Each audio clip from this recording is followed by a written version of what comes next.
और 21 दिवसीय ध्यान विधि के बारे में। ये एक ऐसी ध्यान विधि है जिसका यदि आप मात्र 21 दिनों तक लगातार अभ्यास करते हैं तो आपकी कोई भी मनोवांछित मनोकामना, इच्छा या प्रार्थना पूरी हो जाती है। क्योंकि आपको इस ध्यान विधि का अभ्यास ब्रह्म मुहूर्त में करना है, इस रहता है और मनोहर रहता है। इस समय वातावरण बिल्कुल शांत होता है और इस समय सोकर उठने के कारण हमारी मस्तिष्क की सभी क्रियाएं भी बिल्कुल शांत होती हैं। इसलिए यदि आप इस समय अपनी स्टडी करते हैं, पढ़ाई करते हैं, कोई प्लानिंग करते हैं या इंटर एस्पेक्ट करते हैं या ध्यान करते हैं तो उसमें आपको बहुत लाभ मिलता है। आपने वो कहावत तो सुनी ही होगी कि जल्दी सोना और जल्दी उठना सफलता की प्रथम सीढ़ी है। इसलिए यदि आप भी सफल होना चाहते हैं तो ब्रह्म मुहूर्त में उठना शुरू करें, इससे आपको बहुत सफलता मिलेगी। एक्चुअली प्राचीन काल में इलेक्ट्रिसिटी नहीं होती थी, इसलिए लाइट नहीं रहने पर लोग सूर्यास्त के बाद सो जाते थे और सूर्योदय से पूर्व यानी ब्रह्म मुहूर्त में ही उठ जाया करते थे। ये प्रकृति के साथ चलने की उनकी एक पद्धति थी। अतः जो भी व्यक्ति प्रकृति के साथ संतुलन बनाकर चलता है वह हमेशा स्वस्थ ही रहता है।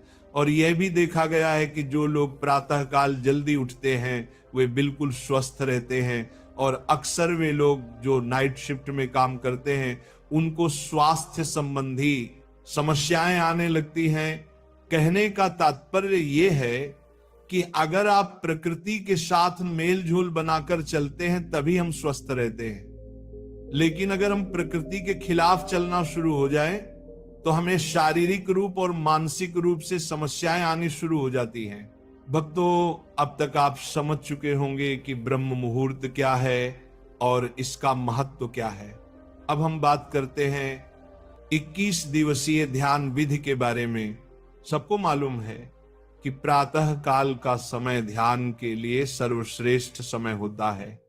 इसलिए आज हम एक ऐसी ध्यान विधि की बात करेंगे जो विशेषकर ब्रह्म मुहूर्त में ही की जाती है।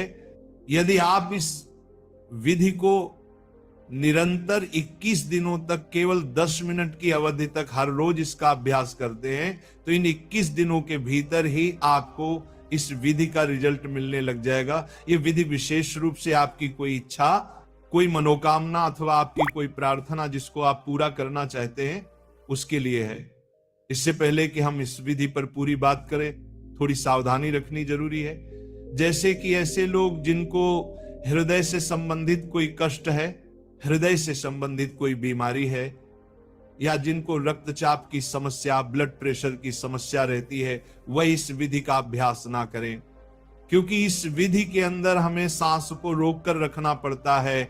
यही कारण है कि हृदय रोगी और रक्तचाप के मरीज इस विधि को बिल्कुल ना करें। अब कैसे इसको करना है चलिए जानते हैं। ये एक बहुत ही चमत्कारिक विधि है और बहुत जल्दी अपना रिजल्ट देती है। इसका कारण है कि इस विधि में हम अपना ध्यान अपने आज्ञा चक्र पर स्थित रखते हैं, और आज्ञा चक्र हमारा एक ऐसा चक्र है जो हमारे संकल्प का स्थान है और हमारी विजुअलाइजेशन का स्थान है और हमारी क्रिएटिविटी का स्थान है। अगर हम इस चक्र पर केंद्रित होकर कोई प्रार्थना करते हैं, कोई संकल्प को दोहराते हैं, तो वह संकल्प या प्रार्थना बहुत जल्द पूरी हो जाती है, क्योंकि इस चक्र का कार्यक्षेत्र ही यही है। इसे हम संकल्प चक्र भी बोलते हैं क्योंकि इस चक्र पर ध्यान लगाने से हमारे संकल्प पूरे होते हैं। जैसे कि अगर हम कोई आज्ञा करें तो वो आज्ञा पूरी हो जाती है, वैसे ही सबसे पहले आप अपनी कोई एक मनोकामना लें। जैसे कोई भी ऐसी इच्छा है जो आप पूरा करना चाहते हैं, उसको अच्छी तरह डिसाइड कर ले कि मेरी ये इच्छा है, मेरी ये मनोकामना है, ये पूरी होनी चाहिए। क्योंकि आपको 21 दिनों तक केवल उसी इच्छा की पूर्ति के लिए ही इस ध्यान विधि का अभ्यास करना है। इसीलिए सबसे पहले आप अपनी एक इच्छा डिसाइड कर लें, फिर अपना ध्यान शुरू करें। सबसे पहले अर्ली मॉर्निंग यानी ब्रह्म मुहूर्त के समय आप उठेंगे और उठने के बाद फ्रेश होकर नहा धो लें तो अच्छी बात है, नहीं तो सिर्फ अगर मुंह हाथ भी अच्छी तरह से धो लेंगे तो भी चलेगा। और फिर उसके बाद आप अपने घर के मंदिर में, पूजा स्थल में या अपने ध्यान कक्ष में ध्यानस्थ होकर बैठ जाएं।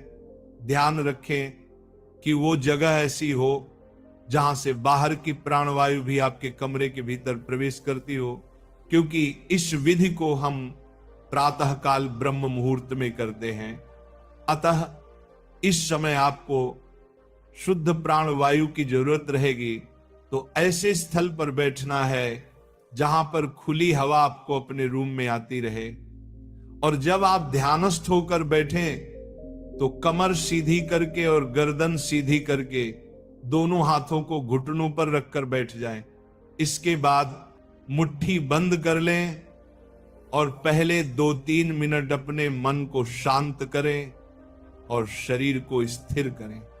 जब आपका मन शांत हो जाए, शरीर स्थिर हो जाए तथा श्वास सामान्य हो जाए, फिर आपको अपना ध्यान अपनी आज्ञा चक्र पर लेकर जाना है।